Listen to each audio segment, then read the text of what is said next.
do you see that? Yeah, I think that anytime you get guys with that type of skill and talent level to make plays in the open court, it's dangerous, and it requires a lot of attention from your defense.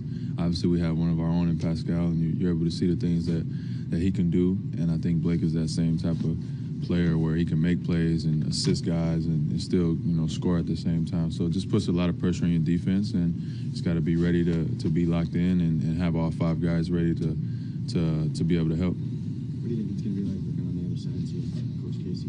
I don't really look at the other team's benches a lot during the game, so I won't have nothing to worry about. But I'm sure I'll throw a couple jokes at him during the game sometime if I see him up there towards half court.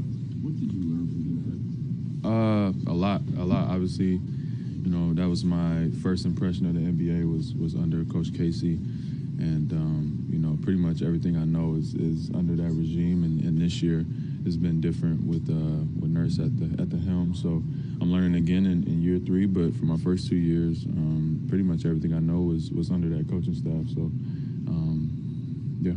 Was it a big difference going from you had a pretty good coach in college for 4 years there, and was the pro game a lot different? And Dwayne and his staff really helped you understand what you're up with. Yeah, it's different. For me, it was like 2 different sports almost, completely different.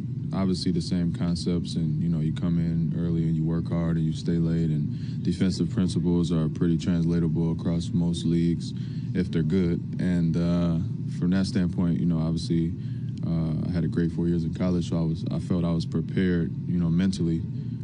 For the NBA, and then everything else I needed to adjust with, I learned from those guys my first 2-3 years.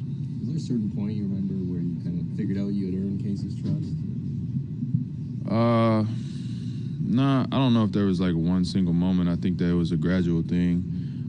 Obviously, I think that he respected the work that I put in and coming in every day, and from training camp, just coming in and busting my tail and working and staying ready. And I give him a lot of credit for throwing me in there sometimes late in fourth quarters or whatever when they needed a spark my rookie year, playing a little bit in the playoffs, and that experience, just helped kind of propel me. And then obviously last year my role grew a lot, and I think that I earned the trust over time. Have you been in touch with him at all?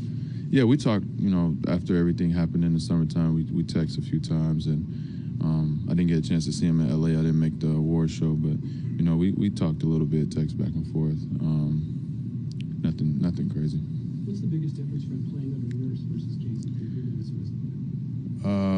I don't know. I think that the same differences that it is for every other 29 teams in the NBA. I don't know if any 2 coaches are the same, and they're all different, and they all have their own strengths and differences, and I think that it's just been different. I don't know if there's a specific reason why or any rhyme to the reason. It's just a different person.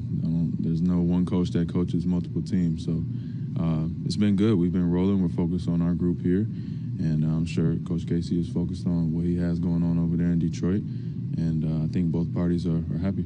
Is it be surprised at this point to how well you guys have played, considering a couple of new core guys, new coach, multiple injuries, and yet you guys have been rolling pretty well still? Yeah, not for me. I think that we don't feel like we played that well. Obviously, we've been winning, which is always great, but I don't think we feel like we've been rolling, you know what I mean, just from our own standards and where we know we need to be and where we want to get. So it's been fun to win while learning versus, taking those lumps the hard way. But it's something that we got to continue to keep focused on, is getting better and taking, small increments each day and each week. And obviously we dropped one the other night, so we'll try to bounce back tonight. Do people overrate coaches in terms of how important they are or how significant that relationship is?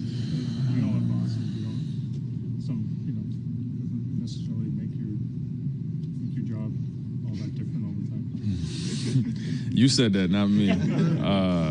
Overrate? I don't know, man. I think you guys know me. I think that you can make whatever story you want out of it. So if you like a guy, he's the greatest coach in the world. If you don't, he sucks, and that translates everywhere. If you like your boss, he's probably a great boss, and if you don't, well, you know the rest of that story, how that goes. So I think that coaches are a vital part of the game, and I love my coach, and you know, I love him so much, and that's all I can say on that, man. I'm not into that.